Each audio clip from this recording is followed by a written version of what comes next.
উজান বেয়ে ধেয়ে আসছে পানি, নিম্নাঞ্চলে ঢুকে প্লাবিত হচ্ছে বিভিন্ন এলাকা, আতঙ্কে বাসিন্দারা। এই চিত্র চীন নেপাল সীমান্তে। কয়েকদিন ধরে সেখানে চলছে টানা বর্ষণ, ভারী বৃষ্টিতে বেড়েছে পাহাড়ি ঢল। এতে সীমান্তে দেখা দিয়েছে ভয়াবহ বন্যা। এখন পর্যন্ত একজনের মৃত্যুর খবর পাওয়া গেছে। নিখোঁজ হয়েছেন ২৯ বাসিন্দা। এর মধ্যে নেপালের বাসিন্দা ২০ জন এবং চীনের ১১ জন রয়েছে।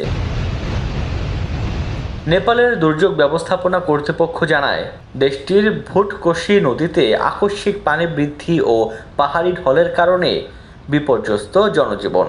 নেপাল চীন ফ্রেন্ডশিপ ব্রিজ ক্ষতিগ্রস্ত হওয়ায় বন্ধ রয়েছে দুই দেশের সীমান্তবর্তী অর্থনৈতিক কর্মযজ্ঞ।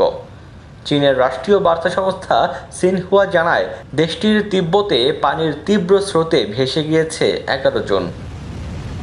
নেপালের সেনাবাহিনীর মুখপাত্র জানায়, তাদের তৎপরতায় বেশ কয়েকজনকে উদ্ধার করা হয়েছে। বাকিদের উদ্ধার কার্যক্রম এখনও অব্যাহত আছে বলে জানিয়েছে সংশ্লিষ্ট কর্তৃপক্ষ। ডেস্ক রিপোর্ট, দৈনিক ডেসটিনি।